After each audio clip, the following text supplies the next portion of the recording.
Hi, my name is Corey Griffiths. My student number is 328-99602. Hi, my name's Shane Dyer. My student number is 327-00418, and this is my student card. And this is our EDN441 video presentation about the kind of HASS teacher we would like to be. So to begin, we would like to explain what type of HASS teacher we would like to be. And this is, we would like to provide a safe, positive learning environment which encourages an open classroom where ideas are able to be discussed openly and freely without criticism. And we would like to encourage social engagement in group work because we feel that group work is an excellent way for students to interact, build upon ideas, and collaboratively work together to solve problems based around the many issues that we wish to discuss. We also really value building relationships with our students because, as Corey said, it builds an environment where they feel free to ask questions and critically reflect upon the ideas presented in the classroom. We would like to de-socialise the classroom because this is where the teacher and the students work together to challenge social and existing knowledge. You know, this is important because it allows students to develop the knowledge on social issues themselves and use their own ideas. We would also like to use generative themes and topical themes to build engagement in the classroom because this encourages students to think critically about society and societal issues. This is where we address issues in the community via themes of work in the classroom, which relates to the students' community and how it interacts with them and why it's important to them. So it's discussing the different stereotypes and all the important aspects in their society.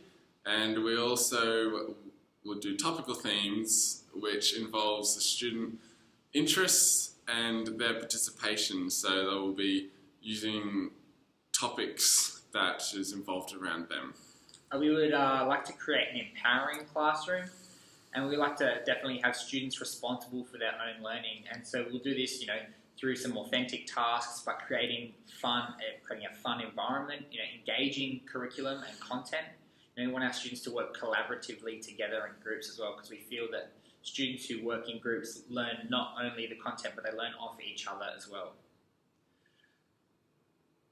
And this is important because students, especially of different ability levels, they can build off of each other. So a student of a high ability or a student who understands the content can discuss how they believe that content should be discussed, so they can further improve their own understanding of the topic by teaching this to the less understanding students. So they're benefiting by being told this information by the students. So it's a collaborative approach. We want to create a democratic social education. We want a co-developed curriculum, led and directed by the teacher. However, we want high participation by the students on, the content and the planning of the unit, like on what assessments we have, what we're going to do today and stuff like that. We also like to help students engage with the content, especially after we've built these relationships. We know their interests, and so they're going to want to be engaged in the content, especially if they help to select it, definitely. And we would like to use strategies for creating this democratic classroom, such as an open dialogue, which is where there's a connectedness between the students and the teacher, where they feel as if they can discuss issues and they can talk about what they feel and what they think about particular topics. And we will also use content that's connected to students' lives, and we will also use a problem-posing approach. This is where the teacher will provide a topic and the teacher will also provide questions that students will need to research and answer themselves. So this breaks away from the traditional methods of teaching where the teacher will deliver content right on the board, etc., and the students will just have to intake this knowledge via writing in their books, etc. Whereas we would like to promote this problem-posing approach where students will use their skills learnt to research and develop their own ideas. So this will improve learning in the classroom. This allows students to become active participants in their learning, which allows them for higher intrinsic motivation. It also is an important aspect to improve the learning and desire of learning. We also talked about how we thought how Pearson created their democratic pedagogy, and it was based around open dialogue and student created content, which we thought was more important. We will utilise imagination, creativity and problem-posing approaches by using authentic tasks. Authentic tasks is when you create an assessment piece that is directly modelled by the students. So this is where the students have a choice of topic that they would like to do, which can be directed by the teacher. And students have choice about how they research this task and how they implement their assessment. So they can do a written report, they can do a performance, they can create a collage, and it depends on the assessment that they do. So this allows for a high level of engagement and interactivity within the assessment, and also allows for group collaboration. So an example of this would be through sustainability. So the way we would like to implement an authentic classroom and authentic assessment approaches would be through going through the idea with the students about sustainability and rubbish. So for example, they might create a situation where they would like to analyse the amount of rubbish and recycling within the school system.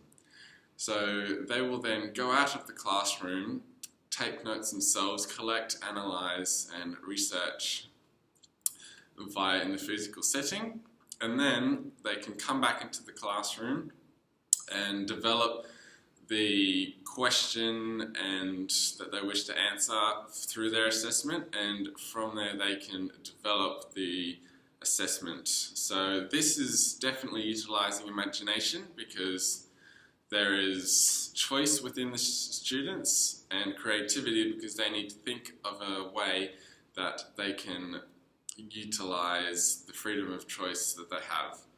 And it also utilises problem-posing approaches, because we are providing the questions to the students and they are researching and creating the content themselves. So how are we going to encourage an examination of bias, stereotypes, culture and tradition in our classroom? We will plan on doing this by creating a dialogic classroom, and this is when the topic is introduced and directed by the teacher but is open to student intervention. So this gives the students an open structure to develop their ideas and their viewpoints, and we can discuss bias, stereotypes, culture and tradition via these discussions with the students. For example, we can show a video, then openly discuss with the students about it. Whilst leading the conversation, we can use questions and topics that we want them to talk about, so we can aim them in the direction to have the discussion with each other and their peers to challenge each other's viewpoints.